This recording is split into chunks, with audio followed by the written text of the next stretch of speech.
Hey, what's going on, guys? This is Youthman. Today I'll be sharing with you my final review and thoughts on the Marantz SR8015 flagship AVR.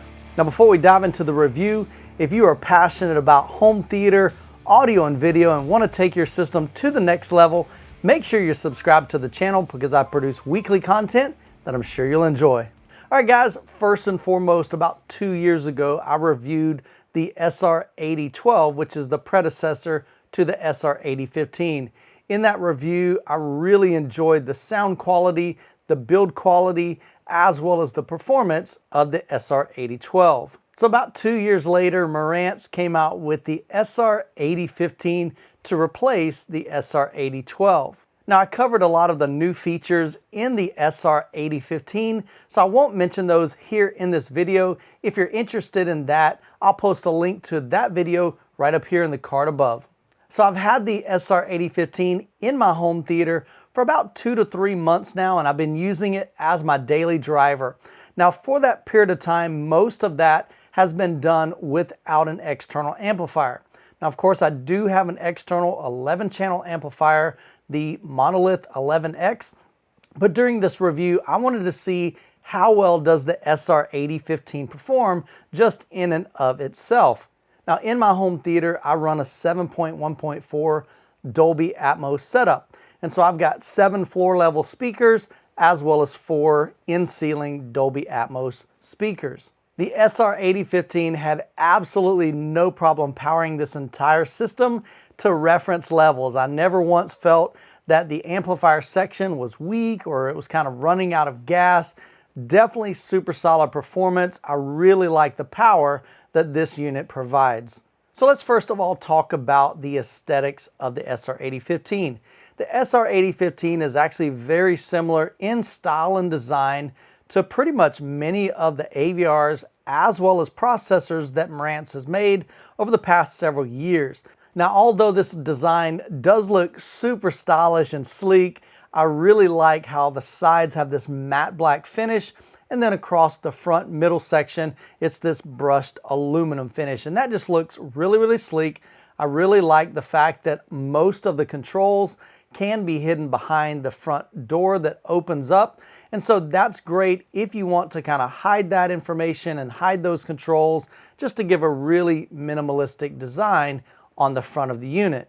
But one thing I would love to see Marantz do is to really come out with something just a little bit new, another kind of fresh approach to their design. Change it up a little bit. I know the front porthole, the really small display window in the center is kind of like iconic of them. I mean, it goes way back to a long time ago, for many, many, many years that they've been utilizing that. But honestly, it doesn't offer a whole lot of value to the consumer. Oftentimes that display is pretty small, so it's difficult to read at a significant distance. You know, if you're sitting 8, 9, 10 feet, especially with a guy like me, I don't have the best vision in the world, so something that small really is difficult for me to see. Fortunately, you've got the on-screen display, which is really all that you need anyway, at least for my setup. But the porthole, I would love to see just something a little bit different and a little fresh approach to the next design, maybe in 2021 or 2022. Now, setup of the SR8015 is a breeze. Denon as well as Marantz have both made it really, really easy for the average consumer. When you first boot it up, the very first thing that it tells you if you've got it connected to like your hardwired Ethernet is if it has an update. It actually prompted me, hey, we've got an update. Do you want to go ahead and do that? I selected yes, and the update started immediately. And that's a really good thing because a lot of users don't know that there are firmware updates that can fix things like bugs and glitches, as well as enhance performance of your unit. So once you finish with updating the system, if there is an update, the rest of the process of setting that up is really simple, and I really like the UI, the user interface that both Denon as well as Marantz, because they use that same system for that and that user interface. I really like how they just take somebody's systematic step-by-step on how to set up your system. And so it'll ask you questions like, you know, do you have a subwoofer? Is there one subwoofer or two subwoofers? Do you have surround speakers? Do you have surround back speakers? How many of them? Do you have Dolby Atmos speakers? Are they in ceiling? Are they on the walls, location-wise? And so it just really is a great process for somebody that really is new to home theater. Now, of course, if you're a seasoned veteran and you're very familiar with how to set up and calibrate your system, you're going to probably skip that and just go right to calibrating with the Odyssey microphone, and then go back and level match your speakers, and then maybe make some tweaks in the crossovers and so forth. But the great news is, if you just need a little bit of help, visually it's just really, really easy to follow. And it does a great job of walking you step by step through the setup process. Now, I've owned a few Marantz products over the past several years, and one thing that I have experienced that I'm really appreciative of the Marantz line is the reliability of the units. I pretty much have had zero issues with my previous units, and the SR8015, I've had no issues whatsoever. The unit performs flawlessly. I haven't had any hiccups with HDMI sync issues. I've had no audio issues. It just works like it should. Now, most of my time with the SR8015 has been spent watching movies, 4K content, as well as streaming, and also a little bit of gaming. Now, I don't consider myself a hardcore gamer, but ever since I bought the PlayStation 5, I've been really kind of addicted to Call of Duty Cold War. And having a 150-inch screen, playing something like a first-person shooter, being able to hear guys from behind when guys are jumping above you and walking above you on platforms, just really gives you a better sense of awareness of what's going on. And it's been an absolute blast to be able to play that and experience that with the SR8015. Now, for those of you that are hardcore gamers, there's definitely some features in the SR8015, as well as some of the other 2020 models and the Denon models as well, that are kind of geared for gamers. Now, I covered all of those features in a previous video, so I'll link that video as well right up here in the card above. Now, if you enjoyed listening to 2-channel music with your setup, one of the great features that Marantz has with the SR8015 is an option to allow you to create 2 presets. And what's great about that is maybe you could create one preset with a certain set of parameters. You know, let's say you've got all of your speakers on, you've got your subwoofers turned on, you've got it using maybe Odyssey, and you save that maybe as preset 1. But then you can also change the settings. Let's say you only want it in stereo, you do not want it with a subwoofer, and maybe you want your front 2 speakers set to large, and you save that as a preset and not using Odyssey.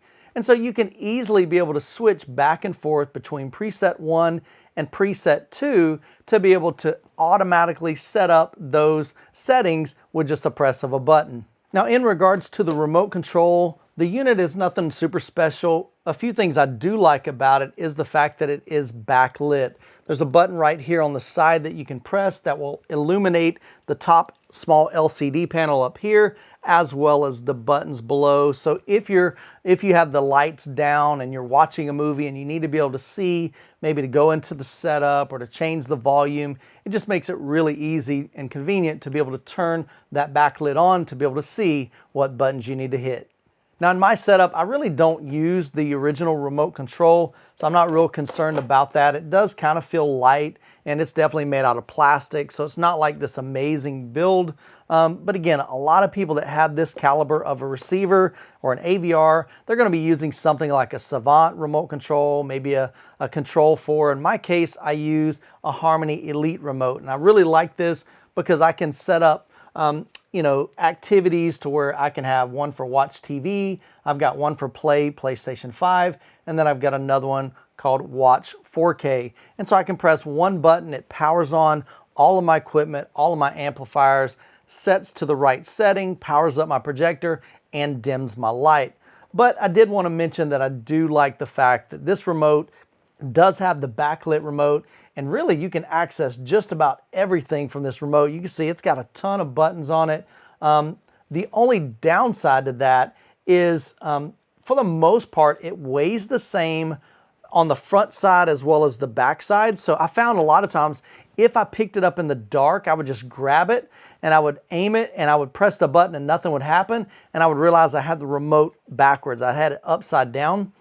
So again, there's no fault in that, but just don't expect anything major out of the remote. And my preference, I would recommend getting something like an all-in-one universal remote like the Logitech Harmony, maybe a Savant or Control4 or something of that nature.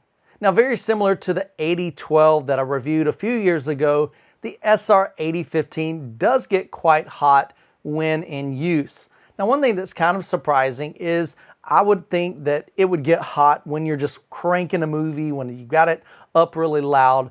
But what I found in both the SR8012 as well as the SR8015, you don't necessarily have to have any music or any sound coming through the unit. You just have to have it turned on. And so I tested it, I turned it on, walked away for about 30 minutes, came back, put my hand on the top, and it gets pretty stinking hot. Now the good news is Marantz has introduced a new feature with the SR8015 called Pre-Amplifier Mode. Now with Pre-Amplifier Mode, it's really simple to set up, and it allows you to turn off or disengage entirely the internal amplification of the SR8015 if you're wanting to use that unit in conjunction with an external amp or external amplifiers. And so all you have to do is go into the setup menu, go down to the speakers, go into amp assign, and change that from, let's say, 13.1 to Pre-Amplifier Mode. You'll hear a click internally in the SR8015. It lets you know that it has disengaged all of the internal amplifiers, and I found that the unit runs extremely cool under those conditions. Now, I do not have the equipment to measure the internals to find out what is going on when you enable Pre-Amplifier Mode and to kind of test those internal components, but all I can tell you is that when it's in Pre-Amplifier Mode, the unit does run extremely cool, and I cannot help but think that that is going to allow your unit to last a lot longer than if you do not have maybe a cooling system on it and you just run it and it gets hot quite often. Now, if at first you're using the internal amplifiers and then you want to switch to using an external amplifier utilizing the Pre-Amplifier Mode, I would highly recommend rerunning Odyssey or either using like an SPL meter to level match your speakers and your subwoofers. Now, the reason why I recommend this is recently I added an external amplifier to the SR8015 because I wanted to see, is there a difference in Pre-Amplifier Mode, especially in regards to how much heat is produced. And so one thing that I did is I played a demo with the internal amplification, and I used the demo of the shotgun scene in John Wick. And so I would play that scene, rewind it, then I would engage Pre-Amplifier Mode, which disables all of the internal amplification of the SR8015. So once I engaged the Pre-Amplifier Mode, I went back to that same scene, played it again, and I immediately noticed there was a lot less bass than when using the internal amplification. Now, even though the pre-out is a passive signal, there's no power coming out of that, there's something that is changing when you go from using internal amplification to using Pre-Amplifier Mode. So what I did to kind of test that to see what was actually physically happening is I tried it two ways. I tried it without my subwoofers turned on, and so I measured with my SPL meter just the Monolith 11X that's powering all 11 of my speakers. And so with that, I tried it with internal amplification on as well as in preamp mode, and both of those yielded the same SPL level on my SPL meter. Then I turned off the Monolith 11X 11-channel amplifier so that I wasn't hearing any of my speakers. The only thing I wanted to hear was my subwoofer. So I turned my two subwoofers back on. Again, I measured before and after with internal amplifier turned on as well as in Pre-Amplifier Mode, and the SPL meter registered 6 dB less when Pre-Amplifier Mode was engaged as opposed to when it was not engaged. And so I'm not real sure why that's happening internally. what the logic is there behind Marantz doing that, but I have sent an email to Marantz just kind of getting some clarification on maybe why they chose to do that or what is actually happening. And if it's something I feel that's significant, I'll make a future video on that explaining it as well. But once again, all you have to do is rerun Odyssey. That's going to level match your main speakers, your surround speakers to your subwoofers, or you can manually do that using an SPL meter. Now, one thing I really like about the Pre-Amplifier mode is that, let's say you don't really have the ability or the finances to go into separates. Now, if you're not sure what separates is, I have a dedicated video on the difference between an AVR and separates. I'll link it up here in the card above. But basically, in a nutshell, separates is when you have an AVR minus the amplifier in it, and so it's just what they call a dedicated processor. And so all of the internals are working on video switching and upscaling and video processing and audio processing without having to introduce maybe noise that sometimes comes with having an internal amplifier.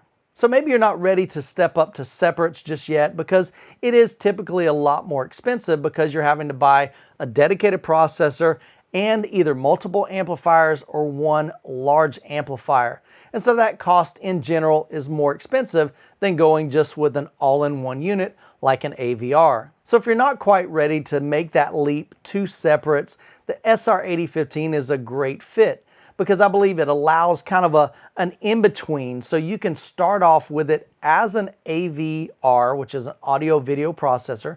It basically handles all of the video processing, all of the audio processing, as well as has all of the internal amplification for all 11 channels. And then down the road, if you want to add an external amplifier, even say a 3-channel or a 5-channel or a 7-channel, to kind of remove some of that load from the internal amplifier, then you can actually do that through the RCA pre-outs. And then if you want to add all of your amplification, you can switch that over to Pre-Amplifier mode, turn off all of the internal amplification, and in a way you have somewhat of the same functionality as a dedicated processor. Now, I have not compared the SR8015 in Pre-Amplifier mode directly with something like their new AV7706 processor that I've got in for review, but I would still think that a dedicated processor is going to do a better job than an AVR like the SR8015 in Pre-Amplifier mode. But like I said, I think it's one of those things that's just a great stepping stone in that direction. Now, for those of you that are serious gamers and you're looking for an AVR that will handle and be able to process things such as 4K 120 as well as 8K 60, initially Marantz was a little concerned that it might not work with the PlayStation 5, the Xbox Series X or the Series S, and then also even the brand new NVIDIA graphics cards. But once those units did hit the shelves and they were able to get their hands on them and test them internally, they did find the only platform that did not support that and had issues with that was the Xbox. So if you've got a PlayStation 5 or if you have one of the current generation, I think it's the 3900 generation graphics cards, you're going to be just fine if you're using 4K 120 or 8K 60. Now, with the unit being $3,200 MSRP, the SR8015 isn't a super inexpensive option. But I believe if you're looking for a flagship AVR, this provides a ton of features, a lot of power, and just some really, really great performance in an AVR. Well guys, if you're interested in the SR8015, I'll post links to it down in the description below, as well as some other Marantz AVRs and processors. And as always, you guys be blessed, and we'll catch you in the next video.